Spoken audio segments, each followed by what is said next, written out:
Hello and welcome to this session. Today we are going to discuss galactose metabolism and its clinical importance.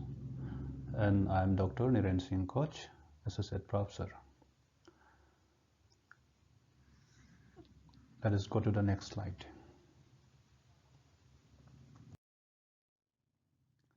So, galactose metabolism, how galactose is metabolized. Before going to the metabolism, let us see the sources. What are the sources of galactose? Galactose is obtained from lactose or milk and milk products. So, how is galactose metabolized? Galactose mainly in the liver, RBC, mainly in the liver,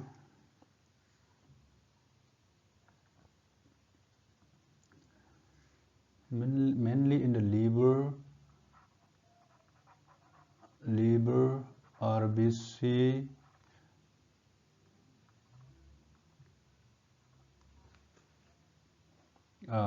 then fetal tissues,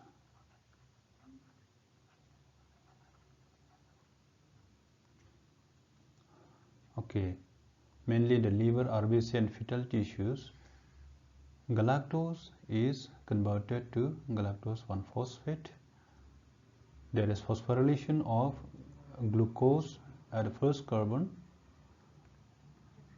by galactokinase enzyme. So you get galactose 1-phosphate. Now what is the fate of this galactose 1-phosphate? This galactose 1-phosphate next reacts with UDP glucose,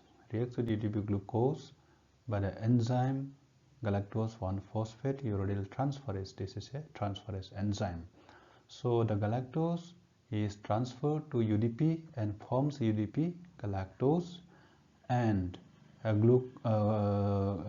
this phosphate group is transferred to glucose and forms glucose 1-phosphate here.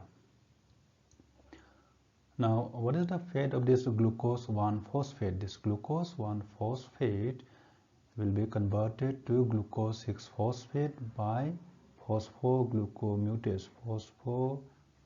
I'll write here phosphoglucomutase enzyme, phosphoglucomutase enzyme into glucose 6-phosphate, and then this can enter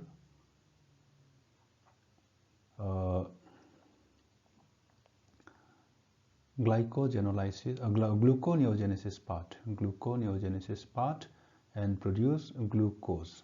It produces glucose by gluconeogenesis part, and it may enter the HMP shunt pathway, and produces its products, that is NADPH and ribose phosphate. NADPH, these are the important products of HMP shunt pathway, NADPH, and one is ribose sugar, ribose sugar. Okay, so that is how glucose 1-phosphate will be catabolized further by converting into glucose, and it will enter HMP shunt pathway. Now, what is the fate of this UDP galactose? UDP galactose may be converted back to UDP glucose by your enzyme UDP hexose epimerase, or UDP galactose epimerase, or it is hexose epimerase. It is it is not specific. It can convert any hexose sugar, UDP hexose, into its corresponding hexose. So UDP hexose epimerase will convert it back to UDP glucose, and this UDP glucose may be utilized for the synthesis of glycogen in glycogenesis. Glycogenesis. Okay. So it will form glycogen by this glycogenesis part. Or it may also, this UDP galactose may also form lactose. For the formation of lactose, one molecule of glucose will be required, that is glucose. One molecule of glucose will combine with UDP galactose and UDP will be released. UDP will be released, and you get lactose. This UDP galactose may also be converted into other complex carbohydrates such as glycoprotein, glycolipids, glycoprotein,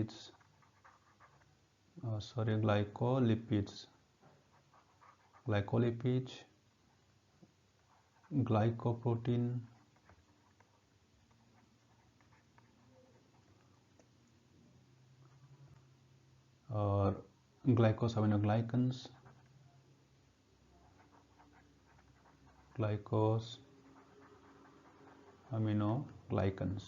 So for the formation of these complex carbohydrates, this galactose, UDP galactose will be utilized. So this is the fat of galactose, and in certain cases in which the galactose level is very, very high, in that case this galactose may be converted to galactitol or dalcitol, the alcoholic form of galactose. Actually, this aldose reductase enzyme which catalyzes this conversion of galactose to its alcohol form galactitol or dalcitol, it has high Km, that is low affinity for, it has got high Km, that means it has got high Km for galactose. That means the galactose in its low concentration will not be converted to galactitol. Only when the concentration of galactose is very, very high, it will be converted to this alcohol form,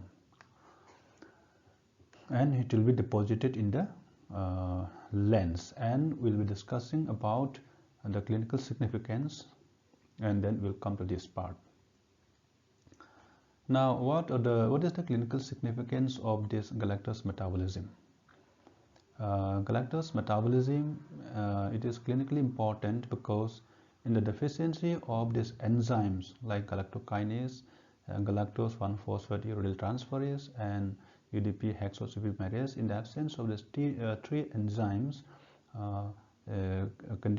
clinical condition is produced that is called galactosemia, which is an autosomal inherited genetic disease. There are two types of galactosemias.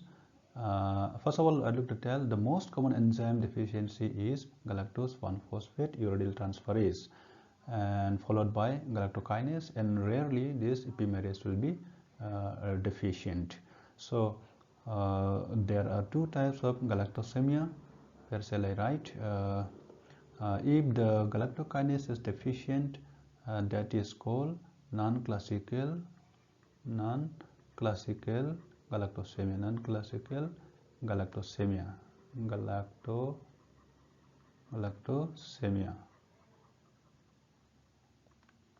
And if this uridyl transferase enzyme is deficient, then this is called classical. If this is deficient, then let me write here, then we call it classical galactosemia.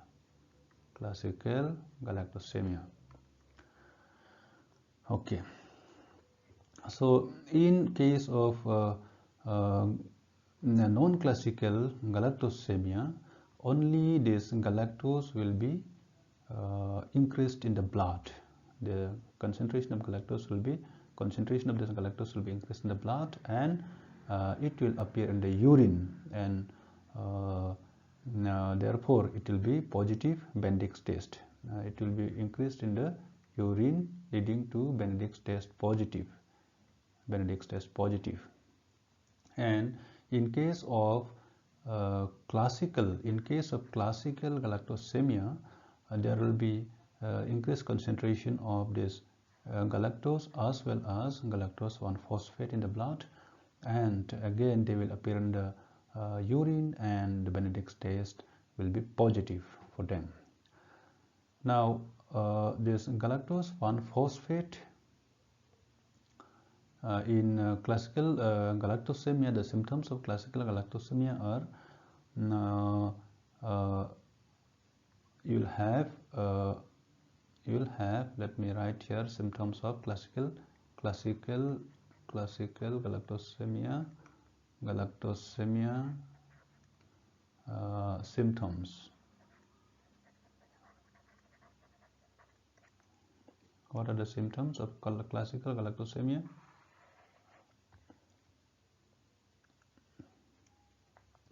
There will be hypoglycemia will be there. Hypoglycemia will be there, and there will be liver damage will be there. Hepatomegaly will be there. Hepatomegaly, fatty liver, hepatomegaly, fatty liver, fatty liver or fatty liver, then the cirrhosis. So all liver symptoms will be there.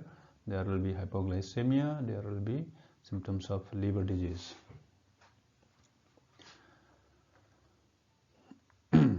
Now let us explain the symptoms, why there is hypoglycemia.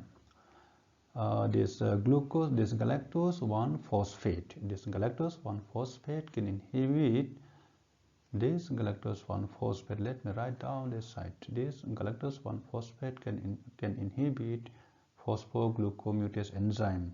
Phosphoglucomutase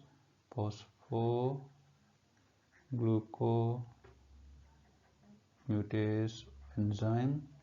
It can also inhibit glycogen phosphorylase enzyme.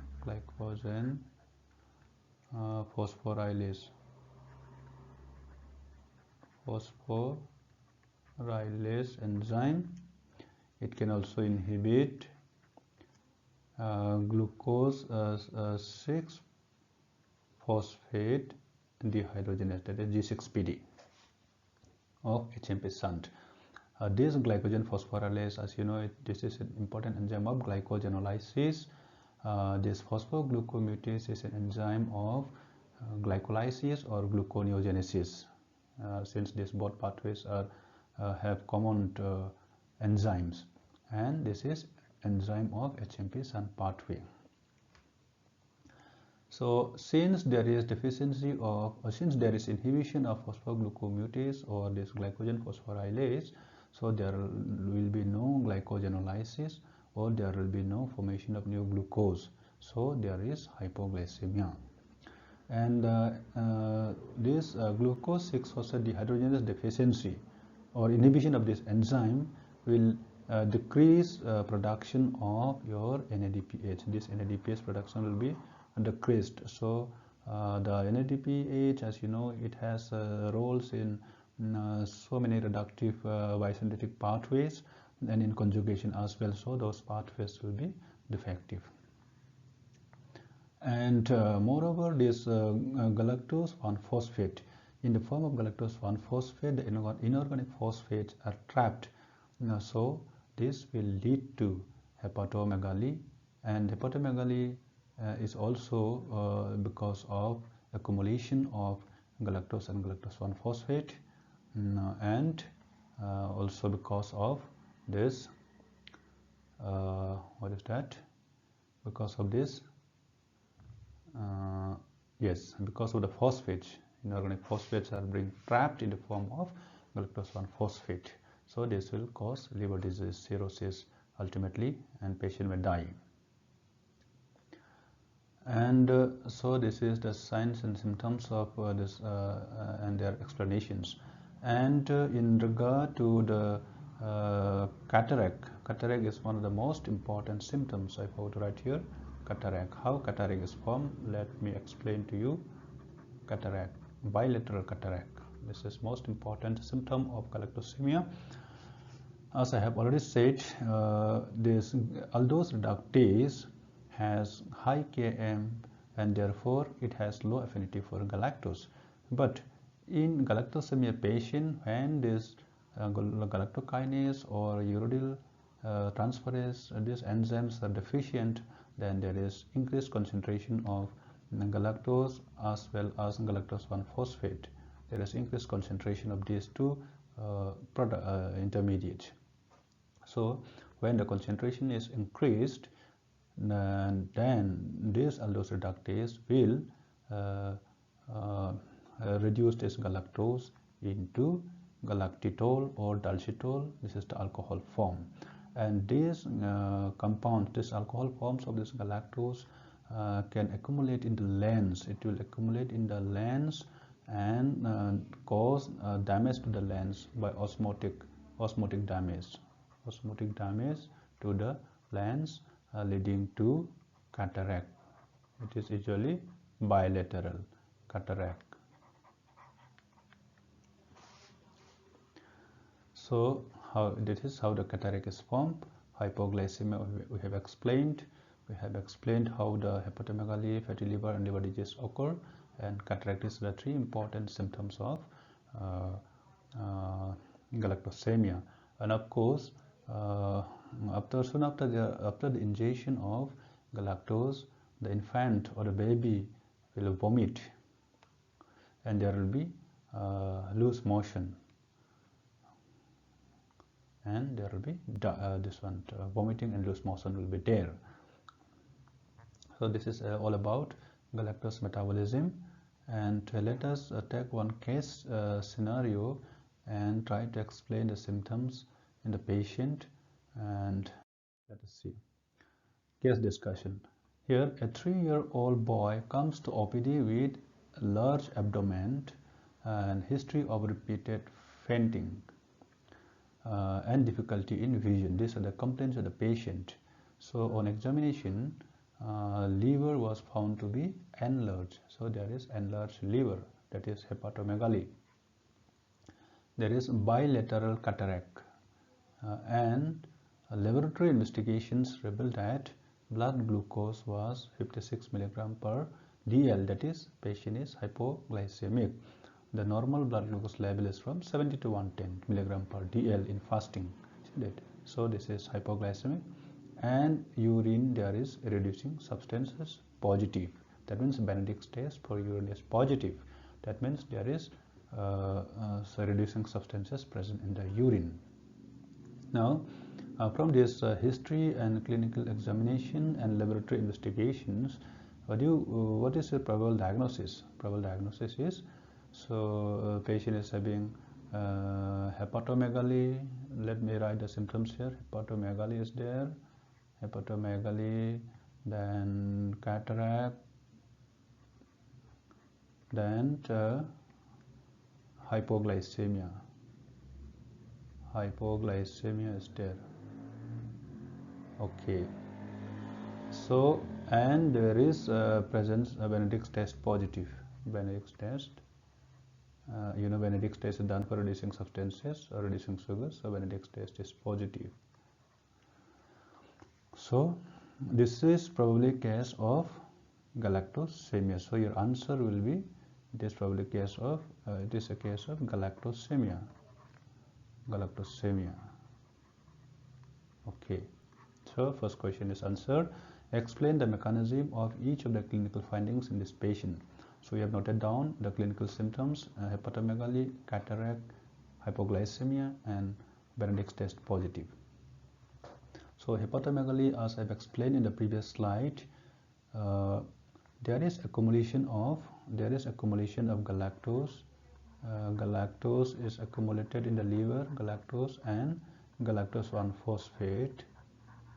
Galactose 1-phosphate are accumulated in the liver. So accumulation in the liver will lead to enlarged liver, as well as there will be as this inorganic phosphate is trapped in the form of galactose 1-phosphate, so there will be increased number of AMP AMP and ADP and they also will cause the liver damage. So ultimately the patient may have cirrhosis, fatty liver and cirrhosis. So the hepatomegaly part is explained by this, and this is hepatomegaly symptom is explained. And cataract I have already told, since there is increased concentration of this galactose and galactose 1-phosphate in the blood, so the aldose reductase will convert this galactose, will convert the galactose into galactitol, isn't it? Galactitol or dulcitol by enzyme aldose reductase,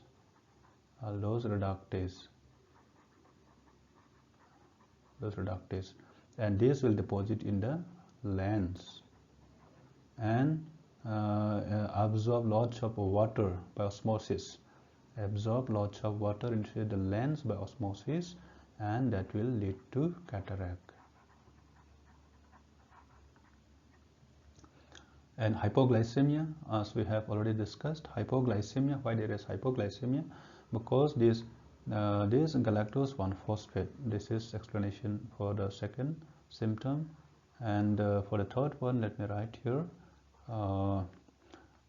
There's hypoglycemia. That is galactose 1-phosphate will inhibit one enzyme, that is phosphoglucomutase.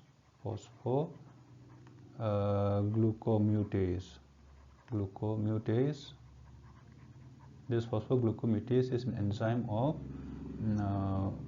gluconeogenesis or glycolysis. Therefore, this enzyme is inhibited, then there's a glucose 6-phosphate cannot be converted to glucose 1-phosphate. Glucose 1-phosphate, galactose 1-phosphate cannot be converted to glucose. Ultimately, it cannot be converted to glucose. And is also inhibit, and this one inhibition here. Let me write inhibition like this. It also inhibits glycogen phosphorylase. Glycogen phosphorylase enzyme will be inhibited. So phosphorylase. So there will be no glycogenolysis, so no glucose. So there will be hypoglycemia. And even this can also inhibit another enzyme, that is glucose 6-phosphate dehydrogenase, and deficiency of this inhibition of this enzyme will lead to decrease in NADPH,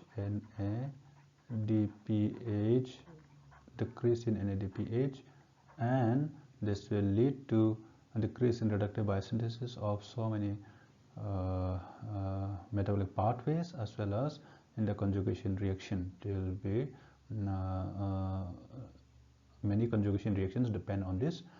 In the detoxification mechanisms by conjugation will be affected, so many compounds will not be excreted from the body. And Bendix test, as the concentration of galactose and galactose 1-phosphate increase in the blood, so they will be excreted in the urine, and therefore the Bendix test will become positive. So this is how you have to explain this case discussion or case studies. It will be asked in an exam. This kind of cases are being asked to give you the clinical picture. And how would you propose to manage this case? This case management is simple. That is simply avoidance of foods containing galactose or lactose. So avoid food that contain galactose or lactose, and food items containing galactose or lactose. And alternately, you can give the patient casein or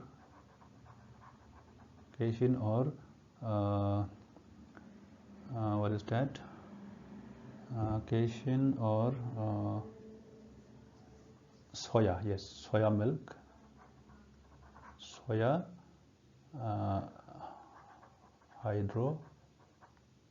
hydrolysate, soya or casein or soya hydrolysate you can give to the patients instead of milk or milk containing products. Okay, this is how you have to explain in the examination. First is probable diagnosis, then note down the various symptoms and laboratory findings and explain them one by one. This is how you are going to explain in the examination. And lastly, the how to manage this case. Okay, if you like this video and if it is useful to you, then please consider subscribing to the channel and press the bell icon. And I have some more videos already uploaded. You can just go through and see, and if any topic you want me to make videos, then you can please suggest me in the comment. Okay, then thank you and happy learning.